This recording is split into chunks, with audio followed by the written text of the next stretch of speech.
No nosso plantão médico de hoje, a gente vai falar sobre uma doença raríssima, a síndrome da pessoa rígida.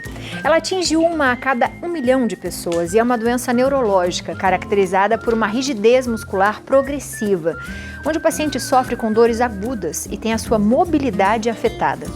A doença ganhou destaque durante a belíssima apresentação da cantora Céline Dion em Paris, nas Olimpíadas de 2024. A canadense, que estava afastada dos palcos por conta da doença, recebeu o diagnóstico em 2022. A doença não tem cura, mas existem tratamentos que podem amenizar os sintomas. E para a gente entender um pouco mais sobre o assunto, a gente recebe na nossa casa o neurocirurgião, Dr. Júlio Pereira. Doutor, seja muito bem-vindo à nossa casa. Boa tarde. Tudo bom, doutor? Tudo ótimo. Tudo ótimo. Seja bem-vindo. Obrigado. A gente chegou a falar uma vez um pouquinho sobre esse assunto, bem brevemente, Foi né, mesmo. doutor? E acho que é tão importante a gente falar, porque eu estava comentando no começo do programa, é uma doença rara, mas ela existe, né? E talvez seja rara porque a gente desconhece, muita gente ainda desconhece causas, né, dessa doença, não é, doutor? E doença rara tem uma coisa curiosa, né? Porque quando você fala de doença rara, você tem que passar por todas as etapas até chegar ao diagnóstico. É curioso, quando a gente fala de doença rara, seu público traz as doenças mais comuns e realmente é o diagnóstico diferencial. O que é que acontece muito com esses pacientes por ter essa doença rara?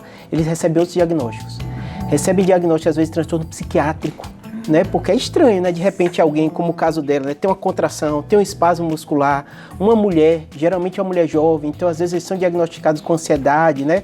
Com transtornos psiquiátricos, como se fosse simulação. Então esse paciente geralmente tem uma longa jornada até receber o diagnóstico. E alguns pacientes recebem também diagnóstico de Parkinson, porque Parkinson também tem rigidez, né? Mas são doenças completamente diferentes. Doutor, quando a gente fala dessa doença, você falou de mulher, a gente está falando da Celine, enfim. As mulheres são mais predispostas a ter ou não?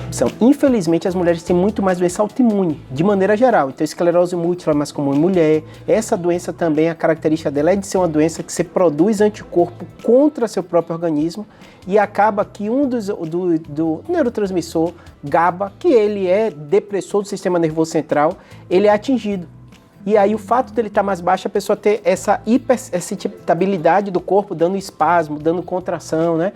A doença da tireoide é mais comum em mulher, né? As doenças autoimunes, diabetes, alguns tipos autoimunes também são mais comuns em mulher, então mais por essa característica. Quando a gente fala dessa síndrome, doutor, ela existe, mas ela é classificada em 3 tipos, né? Isso. Eu queria que você explicasse o que ela é e cada tipo, que é o clássico, o membro e a da pessoa, Perfeito, né? O que acontece? Primeiro aspecto, né? É uma doença que é nova, então é de 1956, até então a gente não conhecia, né? Quando a gente fala, né, medicina é uma arte milenar, né? Essa é uma doença nova. Foi até descrita como doença do homem rígido, Stiff Man Syndrome, porque foi diagnosticado inicialmente, quem organizou foram 13 homens, né?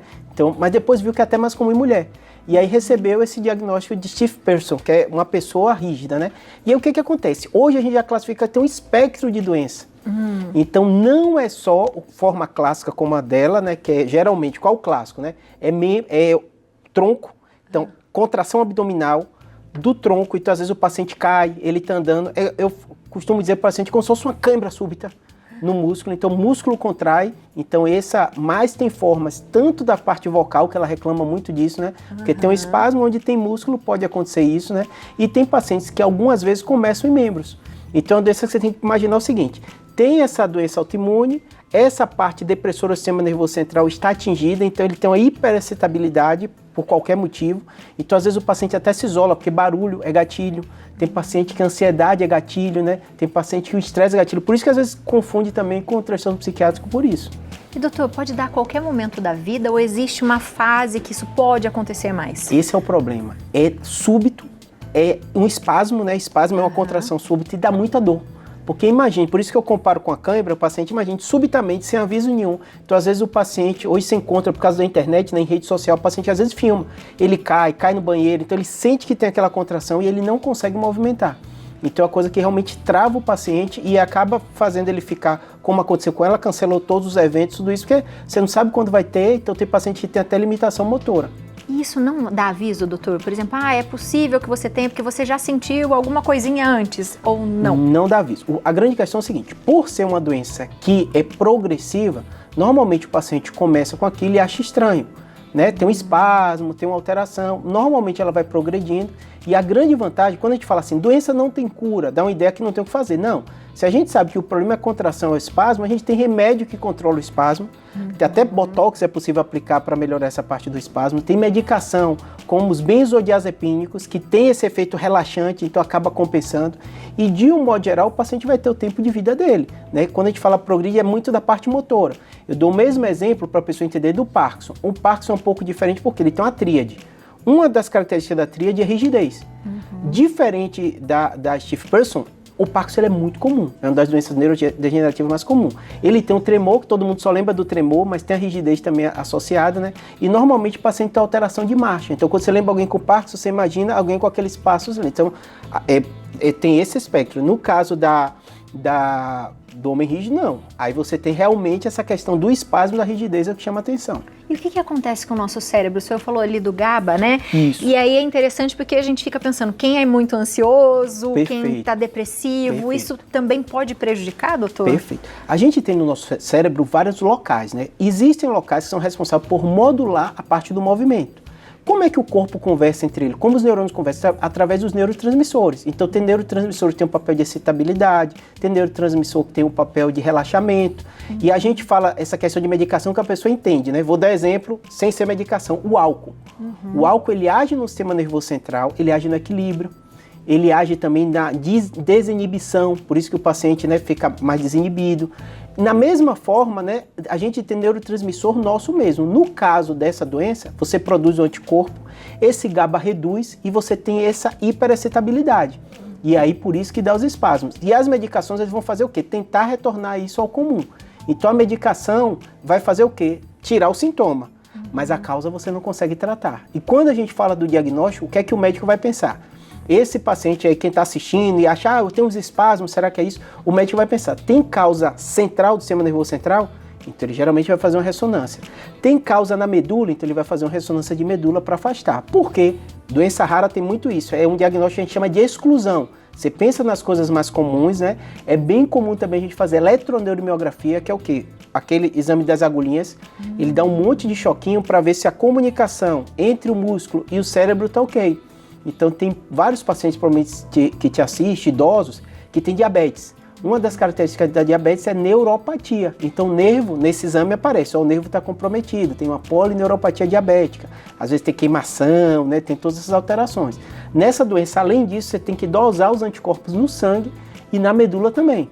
Então perceba, eu estou falando de quase todos os exames neurológicos até chegar ao diagnóstico.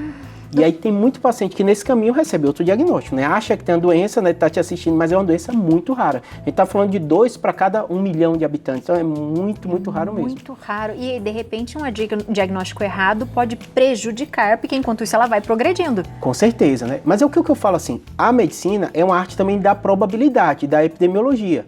E naturalmente a gente, ser humano, é vinculado às coisas raras, né? Ainda mais quando é de alguém famoso. Mas eu falo, você não vai se diagnosticar. Você acha que está sentindo alguma coisa, procure ajuda.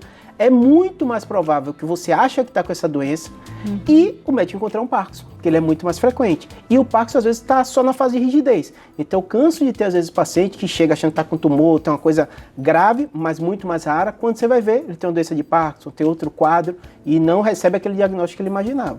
Bom, a gente tem aqui, doutor, um VT de um depoimento e até foi por isso que eu quis falar de novo do assunto, porque eu comentei, às vezes tem pessoas próximas a nós que tem e a gente não imagina. Entendi.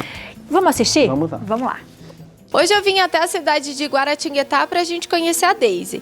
Há 3 anos ela recebeu o diagnóstico da síndrome do corpo rígido e a gente vai entender um pouquinho o que transformou na vida dela depois desse diagnóstico. Partiu!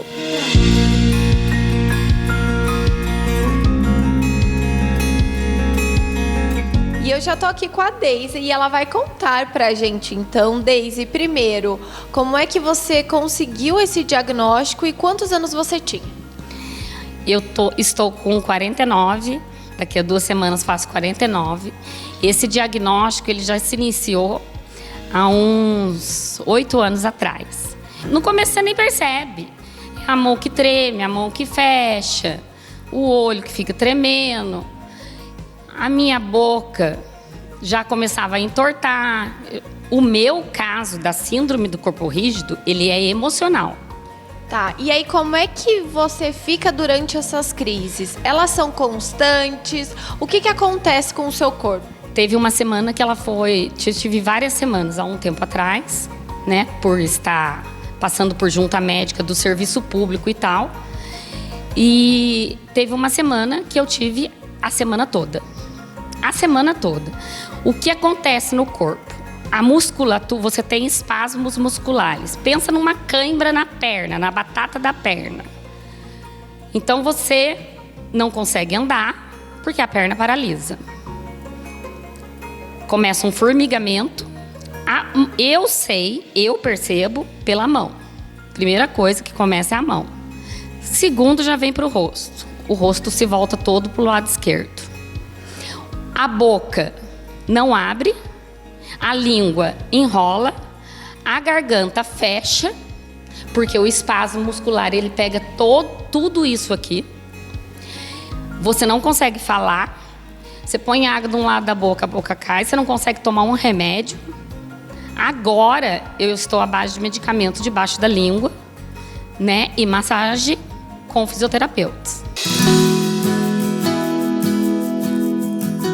Dura quanto tempo essa crise?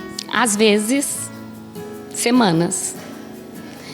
E quando ela passa, vem uma fase pior. Porque, como a minha psicanalista falou, é uma descarga elétrica de cortisol emocional muito grande. Então, no dia seguinte... Você, na hora que passa, normalmente é no fim do dia, depois que eu já tomei todos os remédios que você fica dopada. Por isso a gente tem que mudar toda a rotina da vida da gente, alimentação, tudo. Na sua alimentação, mudou? A alimentação mudou. Eu era apaixonada por café, eu tive que tirar o café. Eu não posso tomar um simples chá verde. Eu não posso tomar nenhum energético. Eu não posso tomar, hoje em dia, nem a maca peruana, que é um energético, porém natural, que era o que eu conseguia tomar no lugar da cafeína, para não gerar tanta ansiedade.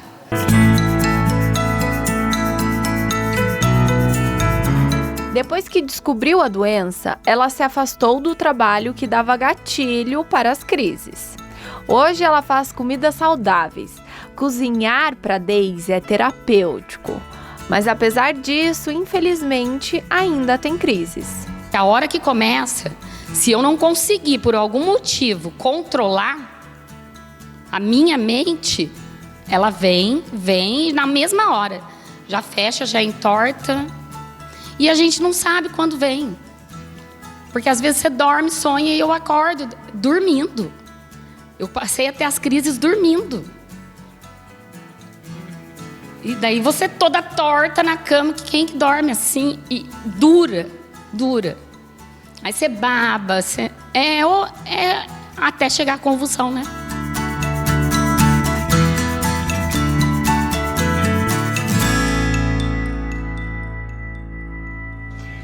Um beijo para você, Deise. Obrigada por partilhar essa história com a gente. Quanta informação, doutor. Perfeito. E você vê que ela contando, né? Quem não conhece a doença, lembra a crise de ansiedade, né? Porque às vezes quando você tá ansioso, você tem desmaio. Quem não conhece alguém que, quando tá nervoso, tem uma briga, né? Por isso que é uma doença de difícil diagnóstico, né? E ela falou alguns pontos importantes, né? Você viu que ela readaptou a vida. Sim. Ela entendeu o gatilho e fala com maturidade, né? Porque tudo que fala de gatilho emocional dá a impressão que não entende, que está inventando. E eu falo até com os pacientes, até quando você recebe o diagnóstico de uma crise de ansiedade, é uma doença. Inclusive, é uma doença que a OMS colocou como alerta máximo, 10% da população brasileira. É uma das principais causas de afastamento de trabalho. Então, não é invenção. Porque, naturalmente, o ser humano é assim, né? Quando você tem uma coisa grave, você, fulano tem Stiff Person, é uma doença gravíssima. Mas não, tem as outras doenças também que são mais frequentes, que às vezes não vão ser tão graves, mas que também limitam. E doutor, ela falou que mudou a alimentação, né? Falou que faz fisioterapia, Perfeito. Acompanhamento psicológico e falou dessa descarga, né, do cortisol, porque Perfeito. você passa por um período muito estressante. Eu acho que quando acaba deve ser aquela coisa que a gente brinca, né? Que o caminhão passou em cima do corpo, enfim. Acontece isso mesmo, doutor, de você ter, de repente, uma crise de choro, alguma coisa assim, nesse tipo? Com certeza. Tanto que no caso de Celine Dion, muita gente ficou discutindo, será que vai conseguir? Será que vai cantar? Será que é gravado? Justamente por isso, que é uma doença que ela tem os gatilhos. A emoção da gente, né, ela é uma descarga, né? E por ser você viu que ela falou também dos alimentos, né? Café, chá verde, são todos os alimentos excitatórios. Por isso que a gente manda ter cuidado de tomar essas mesmas medicações que ela falou, energético à noite, porque pode piorar a qualidade do sono. E esses pacientes muito identificam isso como um gatilho. Tem muito paciente que é sono, tem paciente que é estresse, né? Tem paciente que é mudança de ambiente, então vai sair. Então, normalmente o paciente tem essa postura mais de se isolar. Ainda bem que ela conseguiu um trabalho, né? Que ela parece ter um certo controle do dia a dia dela e conseguiu trabalhar. E controle que Celine Dion deve ter tido muito incrivelmente, né? Com certeza. Porque a expectativa dela é de todo mundo ali. Numa Olimpíada, né? Uma pressão muito grande. Mas eu acho que é muito da maturidade hoje da gente, né? Porque a gente era mesmo assim, alguém tá doente, um parente da gente, a característica da gente, da própria pessoa é se isolar.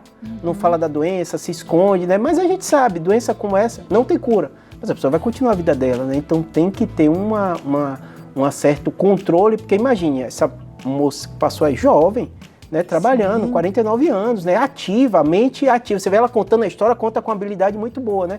Vai pegar uma pessoa dessa e botar dentro de casa, né, o cérebro vai vir depressão, vai vir outras doenças associadas. Que inclusive a gente sabe que essas doenças têm uma ligação muito grande.